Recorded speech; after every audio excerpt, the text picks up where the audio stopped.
अस्सलाम वालेकुम। Special talk के साथ मियां सैफ रहमान हाजिर खिदमत।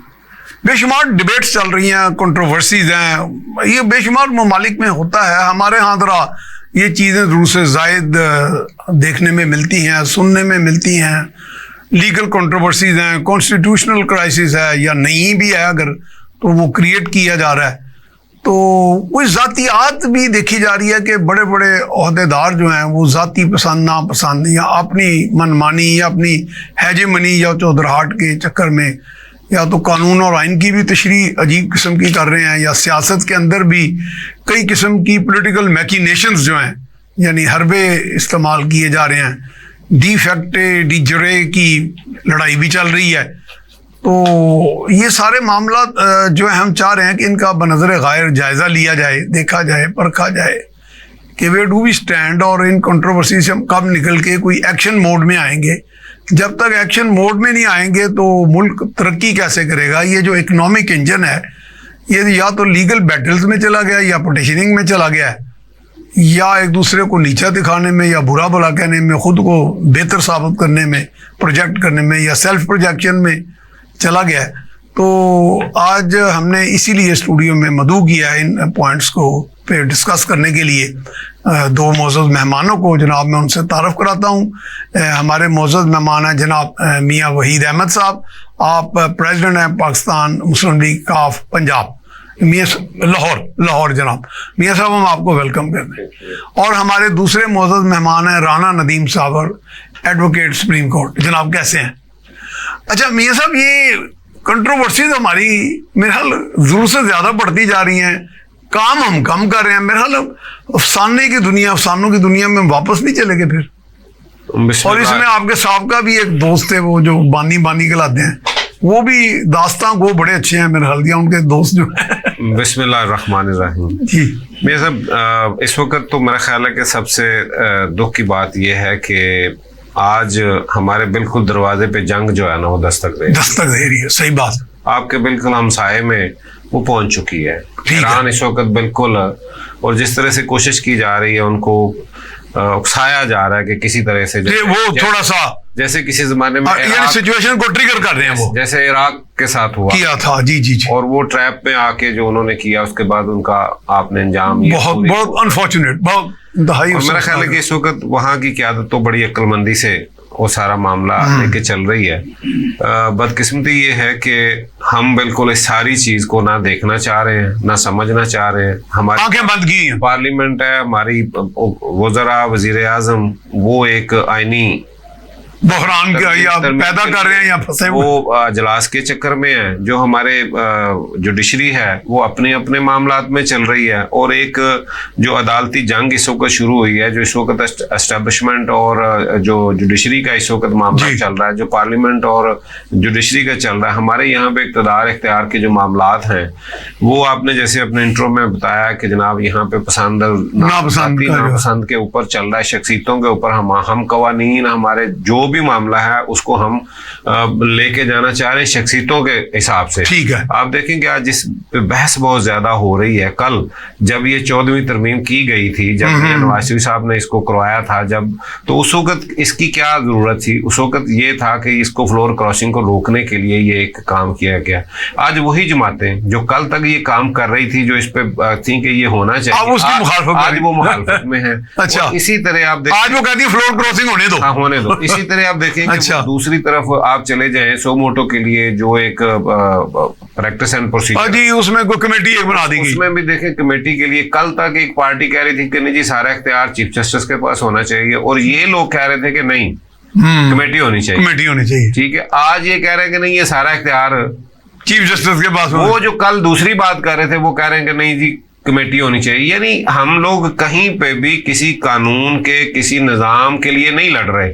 हालांकि ये सारी बात हमें करनी चाहिए निज़ाम के लिए। वो हमारे अदारे हैं, वो हमारी पार्लियामेंट है। अगर हम निज़ाम के लिए बात करेंगे तो वो सबके लिए और आने वाले वक्तों के लिए, ये चंद महीनों चंद सालों के लिए नहीं, ये कवानीन, निज़ाम, आइन, कानून जो है ना, ये तो फॉर एवर जो है ना वो कौमों की जिंदगियों में ये उसका एक अमल दखल है, कोड ऑफ कंडक्ट है, कोड ऑफ एथिक्स है। और बदकिस्मती ये है कि हम लोग चंद जो शख्सियत है उसके हिसाब से देख रहे हैं। हमारी कोशिश ये है कि जनाब जनाब ये जज जो है ना ये आ जाए, ये जज ना आए, यानी ये सारी की सारी बहस जो है ना वो इस पे है। और ये इस वक्त पाकिस्तान के जो हालात हैं, जिस तरह से आपने माशी प्रॉब्लम बताए, जी जी जी, ठीक है, देखने में तो बात हो रही है कि जी सिंगल डिजिट में आपका जो इंटरेस्ट रेट है वो भी, उसको कोशिश किया जा रहा है कि वो नीचे लाया जाए, आपकी जो महंगाई है उसको भी नीचे लाया जाए, लेकिन ये तब होगा जब हम आम आदमी को इसके सम्राट जो है ना वो, ये आपने मियां साहब बात पते की किया कि वजह कि इशारियों से तो हमें डरा देते हैं,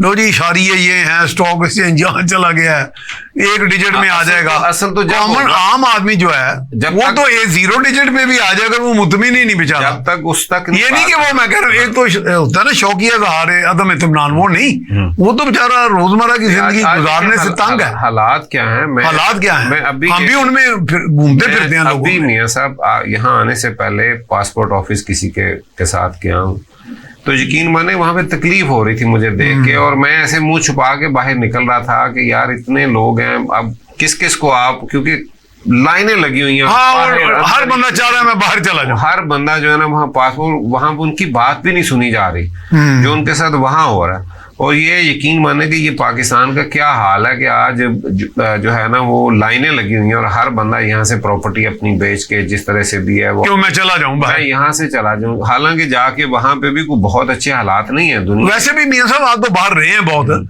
तो हमारे पाकिस्तानी वो कहते हैं सेकंड रेट सिटीजन या थर्ड रेट सिटीजन, कहीं भी आप जाके कहीं भी जाएंगे दूसरे मुल्क, वो मुकाम तो नहीं मिलेगा, पोजीशन तो नहीं होगी। और फिर दूसरी बात ये है कि आप जहां जा रहे हैं आपने पहले से, या तो गवर्नमेंट आपके लिए वहां पे पूरा एक पहले से एक पूरा बंदोबस्त करके, हालांकि देखिए कि हमारी तो मेन जो इस वक्त जरिया है, आपके पास कहाँ से पैसे आते हैं, आपके पास जो कुछ है वो मेन तो यही जरिया है जो आपके लोग बाहर काम कर, डॉलर वो उनकी वजह से, उनकी वजह से ही आ रहे हैं, और तो आपके पास कोई काम नहीं है। तो अब दूसरा तो कोई जंग तो इस वक्त है नहीं कि जहां से आपको आने हैं, वरना तो आपकी पूरी की पूरी मैशत, आप कहते जी असी किराए के काते लगे हैं, सानू दियो कुछ, ये आज तक यही किया ना हमने ना अपनी नौजवान नस्ल। आप जरा खुल के बात कर देते हैं। मैं वही कह रहा हूँ कि बदकिस्मती ये है। मियां साहब जरा इजाजत दें तो थोड़ा सा राणा साहब को इसमें करें ना। राणा साहब ये बात औकात इतनी कंट्रोवर्सी बना दी, 1 जज 3 जज, हमारे लिए सब बहुत मोहतरम है, और सब जुडिस मैटर मैं नहीं डिस्कस करूंगा, मेरी जसारत नहीं, आप तो माशाल्लाह सीनियर हैं, लॉयर हैं।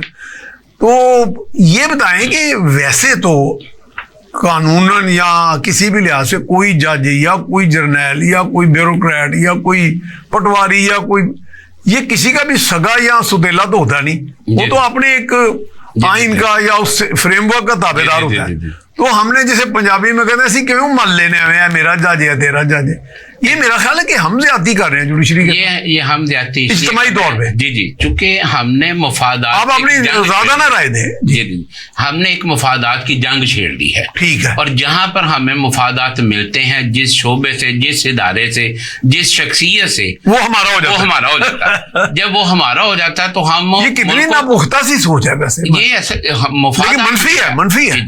देखिए जिन कौमों ने तरक्की की, हाँ, उन्होंने अपने मुफादात को नजरअंदाज करके की, यानी उसको नंबर 2 पे रख दिया, 3 पे रखना है, बल्कि जब कौमी मुफाद नंबर 1 है। जी जी, जब हम ओथ लेते हैं किसी भी ऑफिस के लिए, जी जी, तो उसके अंदर ये बाकायदा ओथ लिया जाता है कि मैं जाती मुफादात को तरजीह नहीं दूंगा। जी जी, ओथ का बड़े रूप बड़े वाज़ेह हैं, बड़े वाज़ेह हैं। जी जी, इसके बावजूद हम ओथ लेने के बाद पहला स्टेप ये करते हैं जहां से हमारे मुफादात की बुनियाद शुरू होती है या उसका तहफ़्फ़ुज़ होता है, ठीक है। अब चूंकि एक और बड़ा प्रॉब्लम है कि हमारी हुक्मरान जो भी हैं, जितने भी दौरे मौजूदा या माजी के जो भी हैं, उनका जो मुफादात परस्ती का फिनोमिना है ना, वो चूंकि कौम की फलाह चाहता ही नहीं। हाँ, कौम अगर अफरा तफरी से निकलेगी तो उसको पता चलेगा कि गवर्नमेंट क्या कर रही है, फिर वो कोई सवाल करेगी। तो ये भी एक वो मुतमईन बैठे हुए, हाँ, ये एक पॉलिटिकल स्टांस है ना कि आप अवाम को किसी और तरफ लगा दें, वो एक तो वो अपनी मुसीबत में फंसे रहे, हमें तो पूछेगा। जी बिल्कुल, उसका पर कैपिटा बहुत कमजोर है, इन्फ्लेशन बहुत ज्यादा है, उसकी बेसिक नेसेसिटी तो उसको मिल्क ब्रेड नहीं हो रहा, तो इसके बाद उसको इस किस्म की बहस में लेकर फिर जितनी भी पॉलिटिकल पार्टीज हैं वो अपने मुफादात के मुताबिक ही स्लोगन्स दे देती हैं और ओपिनियन डिप्लॉय कर देती हैं। सही बात। और हम लोग बजाय उसको कानून में या आइन में समझने के हम अपने पॉलिटिकल लीडर की ओपिनियन को ही सारा कुछ समझ लेते हैं। और इसका एक बड़ा नुकसान हो रहा है। जैसे कहते हैं कि पाकिस्तान में आप किसी ट्रेन में बैठ के कहना मैं बीमार हूं तो आपको 36 डॉक्टर साथ बैठे मुसाफिर बन जाएंगे। हमारे यहाँ भी ये है कि हम ये नहीं मानते कि कौन सा काम किसका है। आइन की बात करना, कानून की बात करना कानूनदानों का काम है, जिन्होंने ये चीजें पढ़ी हैं, ऑब्जर्व की हैं, उसमें मुशाहिदा है, तजर्बा है। तो हम क्या करते हैं, हम अपने पॉलिटिकल लीडर को अपने पॉलिटिकल जो बेनिफिट्स हैं उसको लेकर उन्हीं बातों पर फिर चलते हैं। और इतना बदतमीजी का माहौल सोशल मीडिया पे चल गया है कि किसी भी इदारे की रिस्पेक्ट को ना इस तरह इतनी बुरी तरह डैमेज किया। मुझे तो नाउज़ुबिल्लाह कहने में शर्म सी आ रही है कि ऐसे लगता है कोई इस्लामी मुआशरा नहीं है। कोई इस्लामी मुआशरा, इस्लाम और तहजीब, सलामती, एक दूसरे का रख रखाव, वो तो बुनियादी अनासर से। ये हमारा सोशल डायलेमा है कि ना हम मुसलमान हैं बहैसियत कौम, ना हम पाकिस्तानी हैं। हम कोई ममलिकत नहीं बन सके, हमें पाकिस्तान से प्यार नहीं हो सका। हमें मुफादात की जंग लड़नी है और वो हर सूरत में जीतनी है, बेशक वो पाकिस्तान के अवाम के या किसी इदारे की कितनी ही डिस्ट्रक्शन कर दे, मगर मेरे मुफादात कामयाब हो जाएं। आज इसी वजह से पाकिस्तान 77 सालों के बावजूद वहीं पे खड़ा है, रिवर्स गियर में चला गया। अच्छा, मैंने आपसे और भी कोई सवाल करने, एक सवाल छोड़े जाता हूँ, मैं मियां साहब की तरफ आऊंगा। एक मुझे कभी कभी लगता है मादरत के साथ कि इंडिपेंडेंस ऑफ जुडिशरी एक ऐसे फरेब है, कोई ऐसे बात है। क्योंकि मैं एक बात कहता हूं ऐसे एक जज्बाती पाकिस्तानी होने के नाते कि एक सिविल जज पूरे 24 करोड़ पाकिस्तानियों पे हावी है। जी जी, ये वहां वो आजाद है। जी बिल्कुल। वो किसी जर्नैल के आगे कोई एक जज बिक जाता हो या झुक जाता हो, कोई एक, मैं किसी का नाम नहीं लेता, लेकिन ये कहना कि अदलिया आजाद नहीं है, ये बहुत बड़ा मेरा धोखा है हमारे मुल्क में अवाम के मुकाबले में। वो असल में अवाम के मुकाबले में तो इतना मुंह जोर है एक छोटा सा ओहदेदार कि वो जो उसके मन में आता है। मुझे एक आपकी तरह के एक लॉयर दोस्त थे, वो हाई कोर्ट बार के सदर भी थे, मेरे छोटे भाइयों की तरह थे। तो मैंने उनसे जब बात की, उन्होंने कहा जी एक गाँव का देहाती बंदा आया, उसने सिविल जज, हम सारे खड़े थे बार के लोग भी, उसने कहा जज साहब तू रब है, नौज़ुबिल्लाह, यानी 100 मरतबा मेरे मुंह में खाक। जज कहते हैं उठ के, उन्होंने कहा बाबा तेरा दिमाग है, वो तो अपने अंदर चले गए रिटायरिंग रूम में, कहते हैं हम भी उसके पीछे चले जाओ। उन्होंने कहा मेरी जान छोड़ो। उन्होंने कहा तू रब है, तू जिन्हों चाहे मौत दे दे, जिन्हों चाहे जिंदगी दे दे, तू मन तू रब है। उन्होंने कहा सैफ साहब आप बिल्कुल सही कह रहे हैं, कौम का परसेप्शन यही है कि ये बहुत ज्यादा मादर पितर आजाद है। जी जी बिल्कुल। कौन सी आजादी मांग रहे हैं? बिल्कुल अवाम से मांग रहे हैं या किसी ऊपर ओहदेदार से मांग रहे हैं? वो गलत बात इस पे आएंगे। मियां साहब, ये शख्सी जो सियासत चल रही है ये तो मरूसी से भी खतरनाक है। सीना वाजद का आपने केस देखा, उनकी जात ऐसे थी जैसे एक सिविलियन डिक्टेटर होता है, बड़ा पावरफुल। तो हमारे यहाँ भी वो कहते हैं जी बानी ने ये कह दिया, शहबाज शरीफ ने ये कह दिया, फलान। ये आप देखें यूके की पॉलिटिक्स आपने कितनी करीब से देखी है। किसी शख्सियत में मदगम हो जाना, ये तो इंसान की अपनी पर्सनैलिटी के ऊपर भी एक, मैं समझता हूँ, दाग लग जाता है कि इतना कोई भी सरेंडर नहीं करता। ठीक है, लॉयल्टी अपनी जगह। अच्छा, अभी पॉलिटिक्स का ये नहीं खराबी नहीं है। अभी नदीम साहब ने जो बात की और फिर आपने जिस तरह सा जिक्र किया है कि अभी ये देखें, ये अदारे जिनकी आप बात कर रहे हैं जब से पोलिटिसाइज हुए हैं, तो उसके बाद ये सारा निजाम जो है ना वो धर्म भरम बगाड़ की तरफ चला। ठीक है। उसके बाद आज तक बदकिस्मती ये है कि आम आदमी को और हमारे अदारों में बैठे लोग भी, और मैं समझता हूँ पार्लियामेंट में बैठे लोग भी, और हमारा आम आदमी भी, उसको रियासत और जो है ना हुकूमत का भी फर्क वो नहीं कर रहा, उसे नहीं पता रियासत और हुकूमत में क्या का फर्क क्या है। आप ये सब ये थोड़ा सा एलैबोरेट करें आम आदमी के लिए।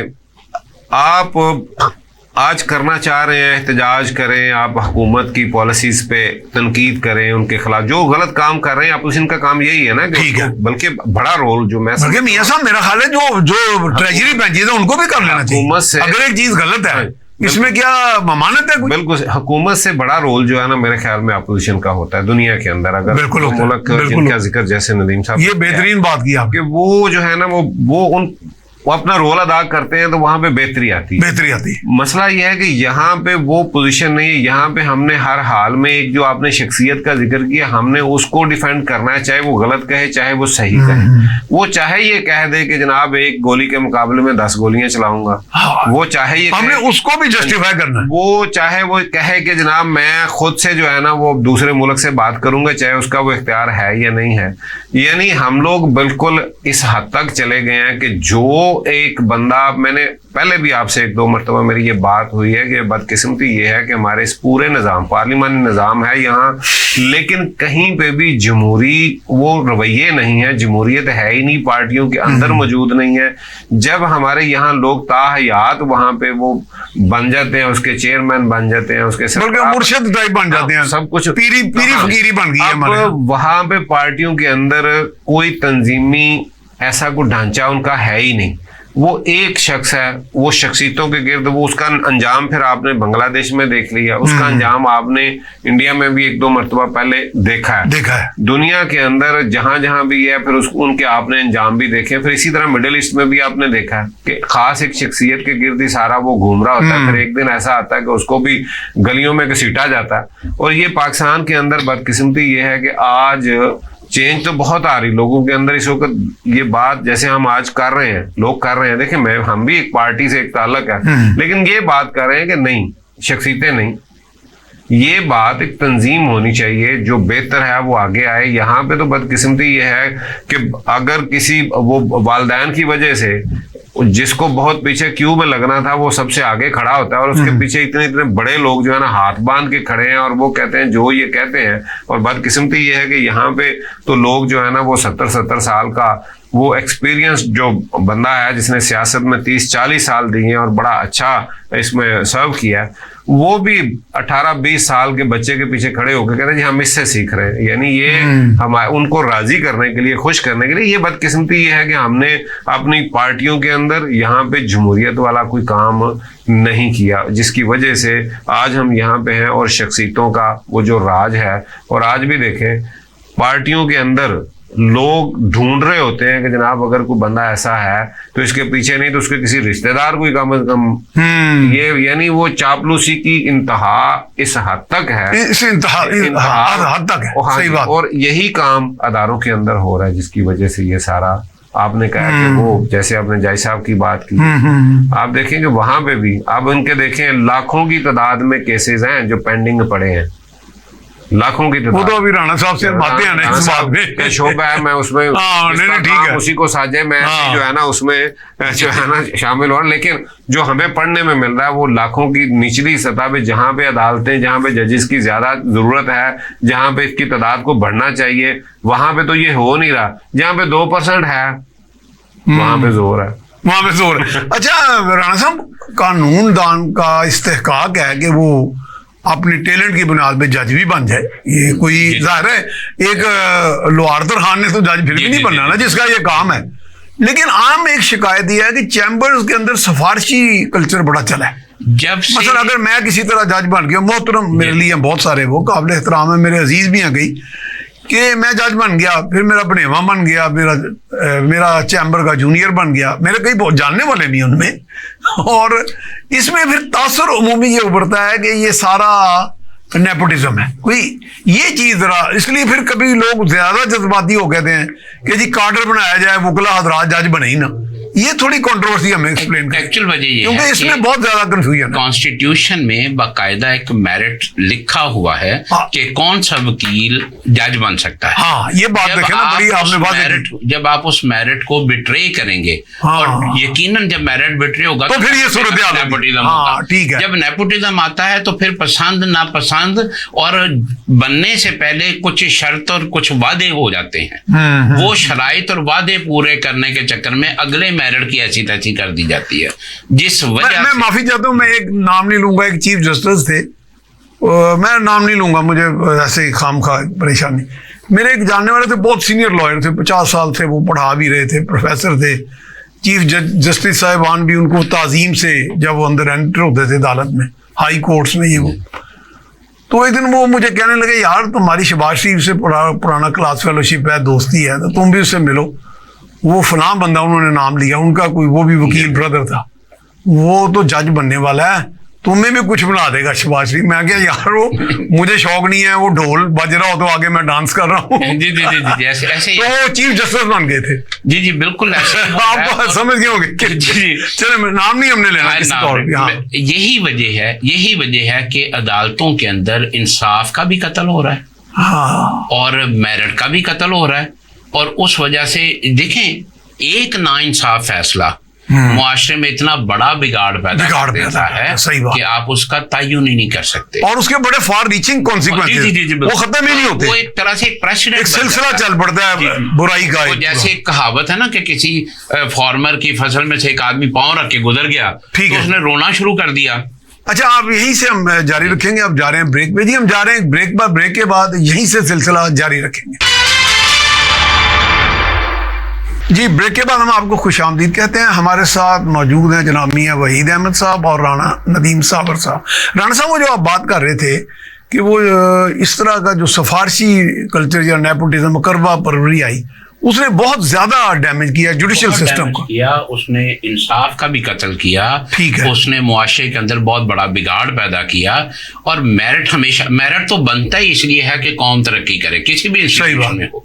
जब आप मेरिट को इग्नोर कर देंगे तो फिर यकीनन वो आदमी सिलेक्ट या इलेक्ट हो जाएगा जो उस मेरिट में पूरा नहीं आता। सिफारिश तो अच्छी बात की है ना, तो वो फिर नाअहल जो होता है वो हमेशा बिगाड़ पैदा करता है, वो किसी भी शोबे में आ जाए। ठीक है, नाअहल से कभी भी इंतजामात ठीक नहीं होते। अगर आप एक जहाज उड़ाने के लिए नाअहल बंदे को बिठा देंगे, वो तो जहाज गिरा देगा, तो वो तो गिराएगा, अपनी जान भी लेगा, दूसरों की भी लेगा। तो हम अपने निजाम के अंदर सुसाइड अटैक को खुद कर रहे हैं। ये बहुत बड़े सुसाइड अटैक है। यहाँ एक बार फिर बंदे नहीं मरते, यहाँ वो फॉर एवर फिर उसके कॉन्सिक्वेंसेस आते रहते हैं। राणा साहब, अगर कभी ऐसी सूरत हाल हो तो इसको रेमेडी किसके पास लाई करती है, पार्लियामेंट के पास या जुडिशरी के पास? देखिए एक्चुअल तो अगर पार्लियामेंट कोई नेक लोगों की आ ही जाए बफर्ज़े महल, तो नेक नीत लोगों की आ जाए, जुडिशरी कहती है तुसी होंदे कौन हो, मामे लगदे हो, वो स्ट्राइक डाउन कर देती है। जी जी जी। और हमारे पास वो नौजुबिल्ला पता नहीं कौन से इख्तियारात हैं, वो मैं डेमोक्रेसी के अंदर किसी भी कंट्री में, वो पार्लियामेंट्री है, वो प्रेसिडेंशियल है, उसमें सुप्रीम इंस्टीट्यूशन जो है वो लेजिस्लेशन है और वो पार्लियामेंट होती है। लेकिन यहाँ तो अमलन तो उसको कई दफा रौंदा गया, वो तो कई बार रौंदा गया, और ऐसे ऐसे सो मोटो के नाम पर ऐसे ऐसे नोटिस लिए गए जिनका कोई जवाब नहीं बनता था, वो पार्लियामेंट के इख्तियारात के अंदर मुदाखलत की गई। तो ये असल में बेसिकली ये एक अब्यूज ऑफ पावर है। इसके लिए मैं यहाँ एक लतीफा ही सुना सकता हूँ कि किसी ने दूसरे से पूछा कि शेर अंडे देता है कि बच्चे, उसने कहा जी जंगल का बादशाह नहीं दे रहे, ठीक है। तो यहाँ हमारे यहाँ जंगल का बादशाह जो होता है वो अपनी मर्जी, लेकिन अब तो वो पता नहीं कितनी तादाद में है जंगल के बादशाह, लेकिन वो कोई हमें कोई नोटिस ही ना दिलवा दें आप। मियाँ साहब, आइन जामत तो नहीं चीज ना, जिंदगी कहते हैं ना सबात एक तगैर को है जमाने में, यानी चीजें चेंज होती रहती हैं, कौमों के मिजाज, चीजें, हालात, रिक्वायरमेंट्स बदलती हैं। हम कहते हैं आइन की बालादस्ती, आइन की कि आइन यानी एक जामद दस्तावेज के तौर पे कह रहे हैं। हम तो खैर जामद या फ्लेक्सिबल किसी को भी नहीं मानते। नहीं, देखिए आइन वक्त के साथ साथ तो तब्दील होती है, के साथ साथ आपको जो है ना वो जो भी तब्दीलियां हैं आपने अपने 73 के बाद उसमें कई अमेंडमेंट की हैं। एक मियां साहब आपने याद मुझे करा दी, 15वीं तरमीम भी आई थी जब मियां साहब अमीरुल मोमिनीन बनने के मुझे याद आया वो ये तरीकाकार अमीरुल मोमिनीन बनने का वो सोच रहे थे। हमारी बात चल रही थी ना, वो चूंकि राना साहब बैठे हैं वो बेहतर समझते हैं कि मामला ये है कि यहाँ पे सिफारिश कल्चर जो है ना वो जब तक आप इसका तरीकाकार ठीक नहीं करेंगे निज़ाम को जजेस का लाने का, अगर आपने ये जिनके चैम्बर से आना आपको पता है, फिर वो जिन जिन चैम्बर से आते हैं फिर वही जी उनको वो सपोर्ट भी करते हैं, उनको ओबलाइज भी करते हैं। और उसके बाद आगे पार्लियामेंट की बात आपने कहा कि सुप्रीम, वो बड़े अच्छे तरीके से इन्होंने उसका जवाब, इन्होंने कहा कि प्रेसिडेंशियल भी अगर हो तो जो भी उस वक्त आना तो वहीं से है। ठीक है, मामला है कि वो लोग जो हैं क्या वो खुद से अपने साथ इंसाफ कर रहे हैं? हाँ, मैं असल तो समझता हूं सवाल कि ये है। सबसे पहले तो ये है कि उनको अगर अपनी इस बात का हो, अभी अभी देखेंगे जो कुछ हो रहा है। मैंने आपको पहले जो बात की है कि एक वक्त में मैं कह रहा हूं कि ये बात ठीक है, दूसरे और मैं दूसरे वक्त साथ ही बदल जाता हूँ, और मैं कहता हूँ अब तो ये गलत है। तो ये पहले डिफेक्शन क्लॉज अच्छी लगती थी, हाँ जी, अब बुरी लग रही है, पहले बुरी लग रही है फिर अच्छी लगेगी। अपनी हम पूरी पार्लियामेंट की, अपनी उस सुप्रीमेसी की हम खुद से तौहीन जो है ना वो खुद कर रहे हैं। हम उसको खुद जो है ना वो दूसरे के हाथ में जब बात, हम इसका मतलब दूसरों को हौसला दे रहे हैं, दूसरे को दे रहे हैं, और उसके पीछे सिर्फ ये है कि हमने वक्ती एक अपने मफाद के लिए, थोड़े से वक्त के लिए जब ये काम करते हैं तो इसमें मुल्क का नुकसान जो है ना, अभी देखें जहां पे, जैसे मैंने बताया कि इस वक्त पाकिस्तान के हालात जहां पे हैं, खित्ते के अंदर आप देखें कि ये हमारे इर्द गिर्द के जो हालात हैं, आज दुनिया कहाँ की कहाँ चली गई और हम कहाँ पे खड़े हैं। हम इंडिया के साथ कल, जिनका असल में हमारा जिनके साथ मामला है, जो हमारा अजली दुश्मन है, जो हमें देख एक दिन भी हमें एक आंख नहीं पाता नहीं कर सकता, वो आज कहाँ पे खड़े हैं और हम आज भी उसी अपनी बहस मुबासे में, उसी लड़ाई में हम उलझे हुए हैं। और आप देखेंगे अब इंडिया की तरफ से भी कोई इस तरह का बयान आपने कोई कुछ अरसे से सुना, उन्हें पता ही है अपनी लड़ाई में लगे हुए हैं, हमें इनकी जरूरत ही नहीं, वो अपने कामों में चल रहे हैं। इस वक्त वो दुनिया की बड़ी एक मैशत बन गई है, इस वक्त वो दुनिया की एक बड़ी ताकत बन गई है, लेकिन हम कहाँ हैं। मियां साहब, मैंने सुना कि वो सिक्योरिटी काउंसिल की परमानेंट सीट का भी ख्वाहिशमंद है, बल्कि कोशिशें कर। मसला ये कि हम किधर हैं। हमारा तो मामला यह है कि हम आपस की इस लड़ाई से बाहर नहीं निकल रहे। हमें जो है ना वो, ये मेरा जज है, ये आपका जज है, ये ब्यूरोक्रेसी में, ये जो है ना एस्टेब्लिशमेंट में, हम लोग आपस में उस खेल में लगे हुए हैं। और उसी खेल के अंदर आज पाकिस्तान को हम पीछे की तरफ लेके जा रहे हैं, बजाय इसको बनाने के। हमने अपना जो है ना, और वो पार्लियामेंट, मैं समझता हूँ कि वहां पे जो लोग हैं वो कतई नजर इससे कि वो अपोजिशन में है, वो हुकूमत में है, वो इत्तेहादी हैं, वो कहाँ पे हैं। और आप देखेंगे यहाँ पे हम तो इतने जुल्म की बात है कि आप जहाँ पे जिन सूबों के अंदर इस वक्त शोरश है, जिनके अंदर इस वक्त परेशानी का मामला है, अब वहाँ के जो हकीकी वहाँ के लोग जो लोगों की नुमाइंदगी कर रहे हैं, आप उनको इतना जिच कर रहे हैं कि वो इस्तीफे देके तो निकल रहे हैं। और आपकी इसी लड़ाई के अंदर पाकिस्तान जो है ना वो इस वक्त इन हालात में चला गया है कि खुदा का नाम है, आप जो भी करें पाकिस्तान को सामने रखें। अगर इजाजत दें तो मैं एक बात करूं, यहाँ इसी टेबल पे बैठ के एक बड़े बड़े सुलझे हुए वो फर्द हैं, ब्रिगेडियर साहब हैं, एक रिटायर्ड, तो वो कह रहे थे कि जो एक साहब ने पिछले दिनों इस्तीफा दिया बलूचिस्तान से, वो कहते हैं मैं उस वक्त तैनात था वहाँ ANF का एज ब्रिगेडियर, उनकी कुछ 63 एकड़ ज़मीन पे मैंने अफीम तलफ की थी और उनकी पूरी फैमिली पे थी। आज वो लापता अफराद के भी चैंपियन बने हुए हैं, बलूचिस्तान की आज़ादी के भी चैंपियन बने हुए हैं। कुछ हमारे यहाँ ये बाकी चीज़ है कि मैं अंदर से खोटा होता हूँ, बाहर से मैंने असल मसला ये है कि आप देखें कि जितनी भी फैमिलीज हैं, मैं समझता हूँ कि आप ये सामने करें लोगों के, आप लोगों को बताएं।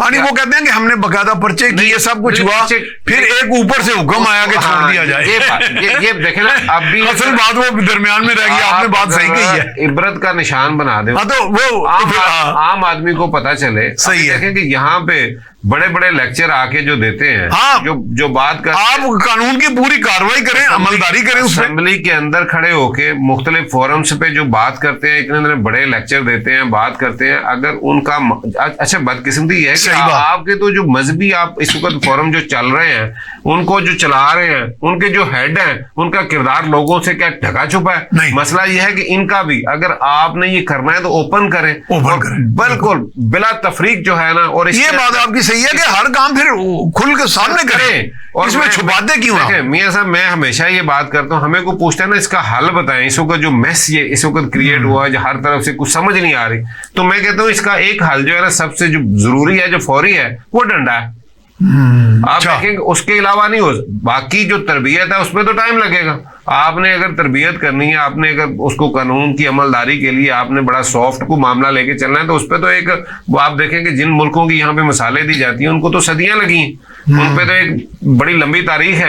अगर आज आपने फौरी तौर पे, और दुनिया के अंदर जितने ममालिक के अंदर अमन है, जहाँ पे कानून की पासदारी है, वहां पे देखें क्या है कि वहां पे सजाएं जो है ना, उन पे और कानून पे अमलदारी होती है। आप सऊदीया में देख लें, अगर वहां पे इस तरह का कोई बड़ा जुर्म नहीं होता तो लोगों को पता है कि हमारे हाथ कट जाएंगे। मियां साहब, वो हमारे ऐसे राणा साहब जैसे कानूनदान अदालत में खड़े होते हैं ना, तो जज कहते की चाहिए वो रिलीफ उसी को तो होता है, बहस नहीं होती। मैं वही कह रहा हूँ ना कि वहां मैंने अपनी आंखों से देखा। आप देखें कि जिनको हम यहाँ पे जिनके खिलाफ आप बातें करते हैं, जिन पे कुफर यानी वो रियासतें जो हैं उसमें कुछ शक नहीं है, लेकिन वहां पे भी कानून की अमलदारी जो है उसकी वजह से, जिनको हम काफिर कहते हैं, लेकिन आइन पे अमलदारी तो है ना, कानून की अमलदारी, कानून पे अमलदारी की वजह से आज वो दुनिया पे राज कर रहे हैं। और आज का नहीं कर रहे, वो जब से हमने अपना असल छोड़ा है, जब से हमने जो है ना वो सिर्फ ये दुनिया को ही, अभी यहाँ पे हमारी वक्फे में बात हो रही थी तो आखिरत की बात, मियां साहब मैं हमेशा ये बात करता हूँ कि जो पहली कौमें तबाह हुई हैं, हमारा तो कंसेप्ट ही इतना बेहतरीन है आखिरत वाला और अल्लाह की पकड़ का, वो अल्लाह को ना मानने पे नहीं हुई। वो अल्लाह को तो सभी मानते हैं, आखिरत पे यकीन नहीं है। तो हमारा है क्या जो हम कर रहे हैं, जो किरदार तो हमारा यही बताता कि नहीं है। अगर आखिरत पे यकीन हो तो जो कुछ हम कर रहे हैं और जो आज हमारे भाइयों के साथ हो रहा है, जो आज हमारे साथ हो रहा है, तो ये तो मेरा ख्याल है कि 50,000 से ऊपर हमारे बच्चों को, बहन भाइयों को जो है ना मार दिया गया। हम क्या बेदर्दी से, मुझे बताएं, पूरी दुनिया के अंदर कोई मुसलमानों की आवाज कहीं उठी है? हमसे बेहतर तो वो लोग हैं जिनको काफिर कह रहे हैं, उन्होंने आवाज भी बुलंद की है। लाखों की तादाद में वो लोग निकले हैं, उनकी अदालतों ने इसको दहशतगर्द जो है ना करार भी दिया। लेकिन यहाँ पे क्या हो रहा है कि हमने तो उनके लिए बात नहीं कर रहे, हम तो उम्मत वाला वो हमारे से मामला ही निकल गया। ये कोई बेहिसी अजीब किस्म की है कि हमने वो जो हमारे कायद ने, जो हमारा पाकिस्तान के आइन में कानून, आइन के अंदर भी बात है, और जो हमारे कायद मोहम्मद अली जिन्ना और उससे पहले इकबाल ने भी जिसके बारे में बात की थी, वो यहूदियों के बारे में, जो फलस्तीन का, जो इसराइल के बारे में बात की। काकड़ साहब आए, उन्होंने 2 नेशन की बात की। हमारे वजीर आजम ने आज वहां यूएनओ में खड़े होके उन्होंने 1 नेशन की कर दी है। उन्होंने भी 2 नेशंस की बात कर दी। अगर हम 2 नेशंस की बात मान लेते हैं, तो फिर तो वो हम पासपोर्ट से फिर जरूरत, फिर उसका वो तो हमने वो खाना एक, तो फिर उसको भी शामिल कर ले। मान लिया हमारे तो बानी ने पहले दिन कह दिया था कि ये एक हरामी बच्चा है मगरब का। तो मसला ये कि हम कर क्या रहे हैं, हम खड़े किधर हैं? राणा साहब जी, हमारा जो मादी है ना वो चूंकि बादशाह सलामत वाला है, इसी वजह से हम चाहते हैं कि हम भी बादशाह सलामत ही हों। नाम बेशक हमारा वजीर आजम हो या सदर हो या कोई हो, ठीक है, हम वो उसी कंडक्ट वही है क्योंकि जब भी हम किसी सीट को ऑक्यूपाई करते हैं किसी भी इंस्टीट्यूशन पे, तो हम उसको बादशाह सलामत बनना चाहते हैं। आपने उसकी सही सर्जरी कर दी है, ठीक है। अब अगली बात यह है, आपके पड़ोस में 13 MNS के साथ एक प्रीवियस हिस्ट्री में आप देखें प्राइम मिनिस्टर रहा, उसने अपना टेन्योर पूरा किया, चंद्रशेखर ने। ठीक है, 13 MNS के साथ। तो इस तरह जब हम इसको देखते हैं तो हमें ये चीज देखनी पड़ेगी, इसको कंसिडर करना पड़ेगा। जब हम इदारों को मजबूत नहीं करेंगे, खुद को आइन और कानून के अंदर नहीं लाएंगे, ये हमारा सिर्फ नारा होता है। जब मेरी बारी आती है तो मैं सारी चीजों को तहस-नहस कर देता हूं। जब दूसरों की बारी आती है तो फिर मैं कहता हूं कानून की अमलदारी होनी चाहिए। जब अपनी गर्दन पकड़ी जाती है तो उन्हीं कवानीन का सहारा लेते हैं जिन कवानीन पर दूसरों की हमने तहस-नहस किए होते हैं। तो ये हमारी जो आदत है बादशाह सलामत वाली, उसको छोड़ना, उसने ज्यादा बेड़ागर किया, उसने बेड़ागर। अच्छा राणा साहब, trichotomy of power, separation of power, इस पे मैंने वैसे कॉलम भी लिखा था अपने अंग्रेजी अखबार में। वो मैंने कहा कि अमलन इससे खैर खूबसूरत कोई कंसेप्ट नहीं है, लेकिन अमलन ये हमारे यहाँ फेल हुआ है। इस नजरिए से मैंने कहा था कि चंद इदारे या उनके चंद बड़े ये सोच बैठे हैं कि चूंकि मैं जवाबदेह नहीं हूं मासवाए अपने ही अजीजों के या अपने ही कुलीग्स के, जूनियर या सीनियर या अपनी ही बॉडी के, तो लिहाजा मुझे क्या फिक्र है। मतलब मैं अगर कोई ओहदेदार हूं बड़ा, तो मियां साहब मेरे भाई हैं, मैं अगर इनके आगे जवाब दूं आगे तो आप तो मेरा थोड़ा बहुत तो लिहाज कर लेंगे। देखिए, तो मेरा हाल है, मैं कोई जब तक एक्सटर्नल अकाउंटेबिलिटी नहीं होगी, कोई इस तरह का क्या कंसेप्ट होना चाहिए? कॉन्स्टिट्यूशन कहता है डेमोक्रेसी की जो बेसिक विजडम है, जो बेसिक स्पिरिट है, वो है sharing of power and check and balance. ठीक, हमारे यहाँ चेक एंड बैलेंस ही तो खत्म हुआ। हाँ, ठीक है, हमारे यहाँ हर चीज अनगाइडेड पावर की तरह ली जाती है।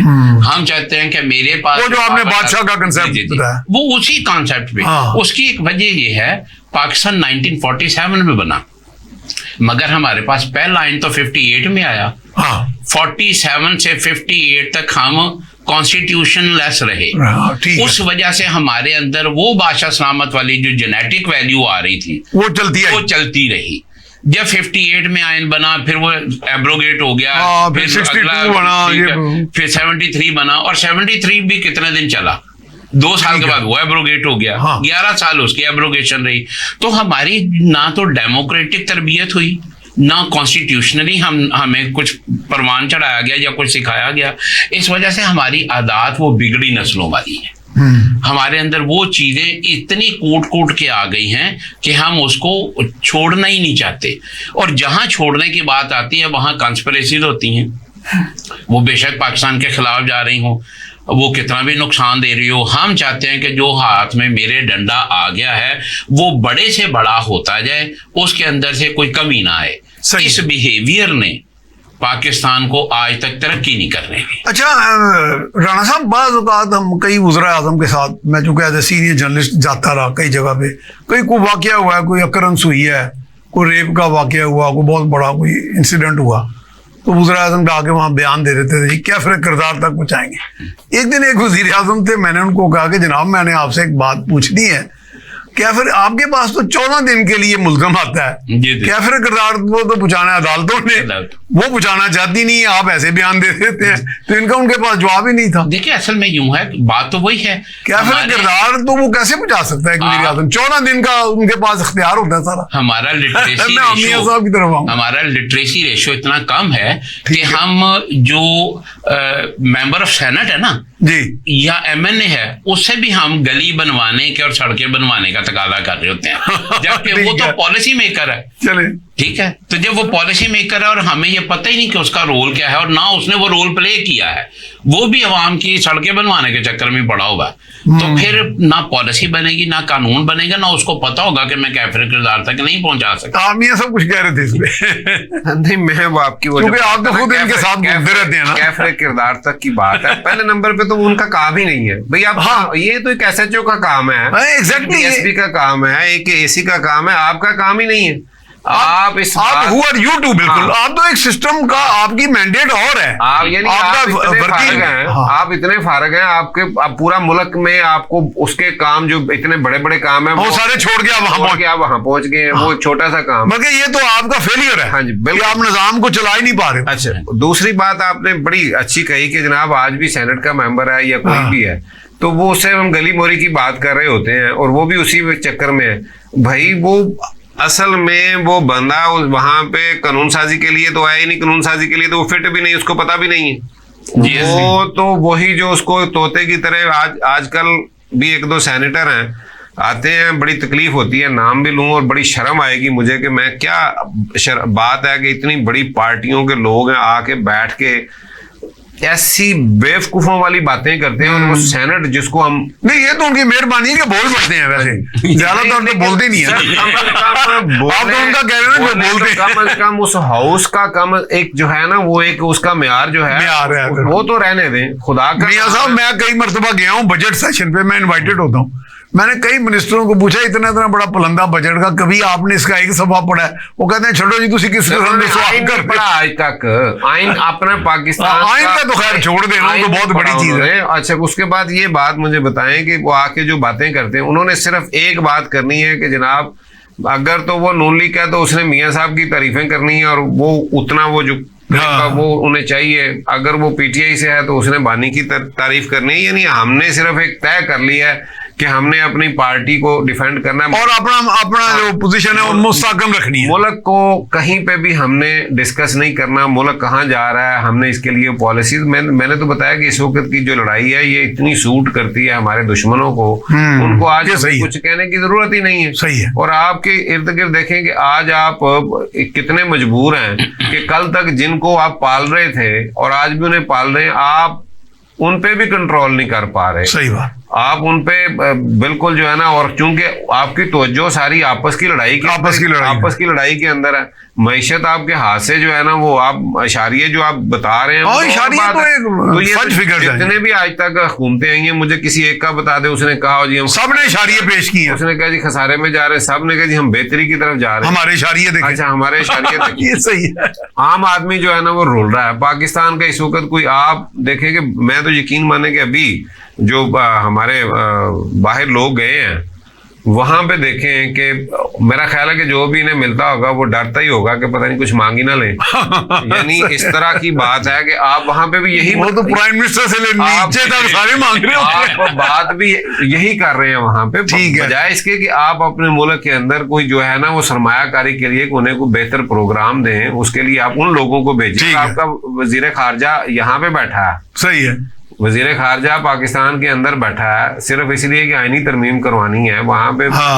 यूएनओ में जहां उसको तो खारजा फ्रंट में होना चाहिए बाहर। मसला ये है कि ये बदकिस्मती है कि हम वही कर रहे हैं कि जो बताई है राणा साहब ने कि हम बादशाहत हम समझते हैं, मसला ही कोई नहीं है, वो ठीक है जी। जब मियां साहब बातें बहुत होनी थी राणा साहब से भी, चूंकि अब हदायतकार मुझे कह रहे हैं जी प्रोग्राम का टाइम खत्म हो गया, तो आपके से इजाजत मियां वहीद साहब, बहुत शुक्रिया तशरीफ लाए राणा नदीम साहब साहब। तो अपने हदायतकारों के खिलाफ बातें कर रहे हैं। आज जी ये प्रोग्राम इख्तिताम को पहुंचा, इसमें हमने आइन के ऊपर भी बात की, कानून के ऊपर, और जो शख्सी हमारे यहाँ सियासत है और वो बादशाह का जो एक तसलसल चला रहा है, खुदा करे कि अब हम इन चीज़ों से निकलें और अवाम को डिलीवर करके दिखाएं। इसके साथ ही मियां सैफ रहमान को इजाज़त दीजिए। अल्लाह निगहबान।